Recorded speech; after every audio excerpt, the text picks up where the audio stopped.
est avec l'entraîneur de la réserve, Marcel Kalonji. Marcel, bon déjà on l'a vu ce matin, grosse séance après cette belle victoire le week-end dernier.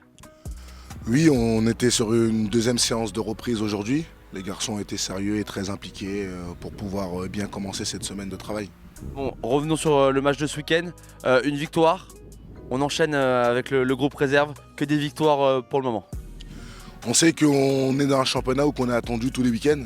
On se doit de rééditer les performances et d'être dominant chaque week-end pour pouvoir atteindre notre objectif. Ralentissez au moment de la remise pour pouvoir amortir ce ballon.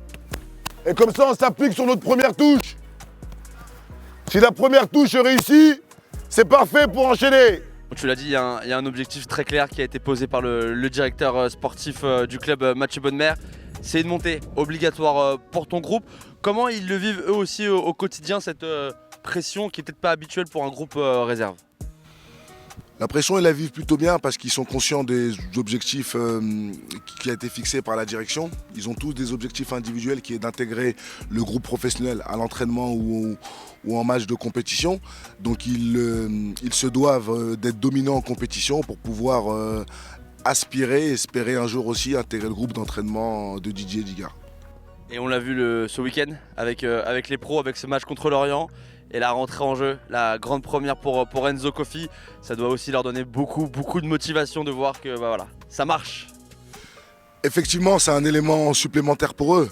C'est une satisfaction pour l'ensemble des formateurs qui avons eu Enzo depuis l'école de foot, la préformation et la formation, de voir un garçon du groupe réserve qui apparaît en Ligue 1 après 2 mois et demi.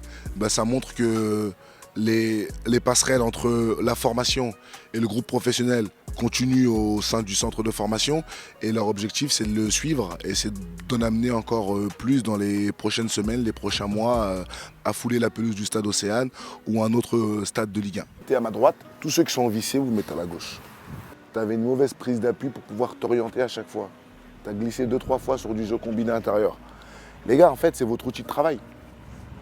Tout simplement. Vous voulez être pro, c'est votre outil de travail, Lenny Lankoso. Eux, ils sont cramponnés. Un joueur qui glisse en vissé, ok. Malheureusement, c'est comme ça. Mais un joueur qui glisse en boulet, il est responsable. Est-ce que tu peux nous présenter un peu ton staff cette saison qui va être à tes côtés pour cette équipe réserve? Pour mon staff, en tant qu'entraîneur adjoint, j'ai Cédric Lécluse, qui était la saison dernière entraîneur principal du groupe 19 ans nationaux. J'ai Florian Fossé qui revient au club en tant que responsable de la performance et qui est aussi responsable de la prépa athlétique dans le groupe réserve. J'ai Joris Simon qui est responsable analyse vidéo et analyse vidéo du staff réserve. Et j'ai Charles Sielinski qui nous vient de Rodez, qui est entraîneur des gardiens de but de la formation. Monsieur Kalonji, merci beaucoup, puis on vous souhaite le meilleur pour la suite.